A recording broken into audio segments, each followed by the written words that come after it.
You wake up. The room is dark. The clock glows 3 a.m., and you feel it right away. That small drop in your stomach, the quiet panic rising. You have to be up in 4 hours, and here you are, staring at the ceiling, wide awake, certain that something inside you is broken. But the real answer is far stranger, because for almost the entire history of your species, waking in the dead of night was not a problem to fix. It was the most natural thing a human body could do. You have been handed a story about sleep. 8 hours, one unbroken block. Lights out, then nothing, then morning. Break that pattern and you reach for words like insomnia, disorder, dysfunction. But that story is far younger than you think. Your ancestors would not have recognized it at all. So what did they actually do in those long, dark hours after the sun went down and before it climbed back up? Travel back, not 100 years, thousands. Picture a world with no electric light. The sun sets and the darkness that arrives is complete. No glow from a phone, no street lamp bleeding through the curtains, only fire if you were lucky, and then black. In that world, the night was enormous. In the depths of winter, darkness could stretch for 14, 15, 16 hours at a time. You could not fill all of that with sleep even if your life depended on it. The night was simply too long for a single tidy block of unconsciousness. So your ancestors did something you have been taught to fear. They broke the night in half. A historian named Roger Ekirch spent years buried in the records of the past, in old diaries, court documents, medical guides, prayers, plays, and novels. In one phrase kept surfacing again and again, across centuries and across languages, people wrote about their first sleep, and then, as a separate thing entirely, their second sleep. At first, the phrase meant nothing to him. Then, it meant everything, because in source after source, ordinary people described sleeping in two distinct shifts, divided by a stretch of wakefulness in the middle of the night. They lay down not long after dark.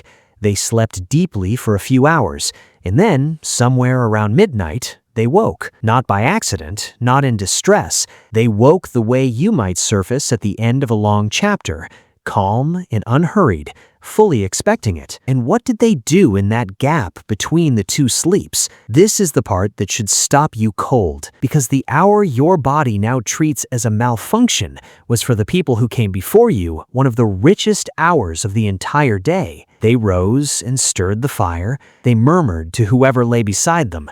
They prayed in the dark. Couples made love. And one old medical manual even advised that this hour, after first sleep, was the best time for it, when bodies were rested and at ease. Some people simply lay still and let their minds wander back through the day. Others rose and crossed the road to sit with a neighbor who was also awake in their own gap between sleeps. Writers wrote. Dreamers turned their dreams over while they were still fresh, and then, an hour or two later, they sank back down into their second sleep until the first gray light of dawn. This was not chaos. It had a rhythm, and it had a name. It was simply how a human night was shaped. So if it was this natural, this universal, where did it go? How did an entire pattern of human sleep vanish so completely that you now mistake it for an illness? The answer is light. Cheap, bright, controllable light. As lamps spread through the streets of cities, first oil, then gas, then the electric bulb, the night stopped being a solid wall and became something you could push back with your own hands. Evenings stretched later and later. The hours after dark filled with work, with socializing, with everything that light suddenly made possible. Bedtime slid backward, and the long, layered, two-part night was slowly crushed into a single hard block, jammed into the shrinking space between one day's labor and the next. Within just a few generations, the old pattern was gone, and the memory of it went with it. By the time scientists began to study sleep seriously, the two-sleep night had been so thoroughly forgotten that waking in the small hours looked like a brand new disease, something that needed a diagnosis and a cure. But here's the question that changes everything. If the 8-hour block is truly so unnatural, would your body slip back into the older pattern if you simply gave it a chance? In the early 1990s, a psychiatrist named Thomas Wehr set out to test exactly that. His experiment was strikingly simple. Every night, he placed a group of people into 14 hours of darkness. No screens, no lamps, no artificial light at all. Just the long, deep night your ancestors lived inside for tens of thousands of years. At first, the people slept in one long, exhausted stretch, paying off a lifetime of borrowed rest. But after a few weeks, something remarkable surfaced. Their sleep quietly split in two.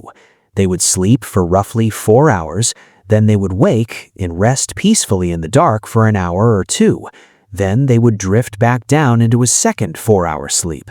The exact pattern Ekirch had found scrawled in centuries-old diaries reappeared on its own in modern bodies the moment the night was allowed to grow long again. And the waking hour in the middle was not anxious at all. It was the opposite. When Wehr measured what was happening inside these people, he found that during that quiet gap, their bodies were bathed in prolactin, a calm and restful hormone, the same one that gives you that warm, floating, half-dreaming feeling in the minutes after you wake. The people in his study described that hour not as lying awake, but as a deep and gentle meditation, a kind of peace. So hold those two pictures side by side. The exact hour you now spend rigid with dread, doing anxious arithmetic about lost sleep, is the hour your ancestors spent in one of the most serene states a human being can enter. Same hour of the same night, opposite experience. So what is it that truly changed? You might assume the answer is obvious.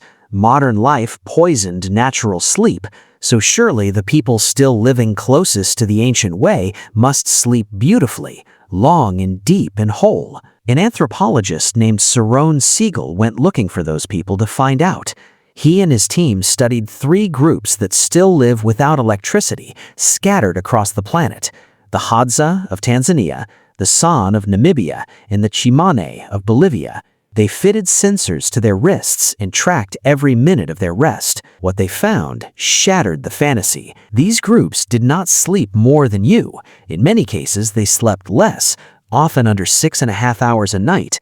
They didn't collapse at sunset either. They stayed awake for hours after dark, gathered together in the glow of the fire, talking, and they woke shortly before dawn as the night sank to its coldest point. But one finding stood apart from all the rest. Insomnia, as you know it, barely existed among them.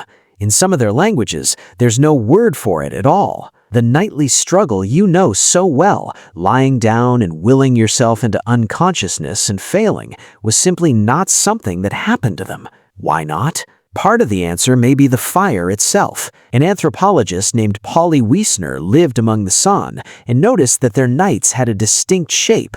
In daylight, their talk was practical and sharp, about food, about work, about who had wronged whom. But at dark, around the flames, the conversation transformed completely. People told long stories.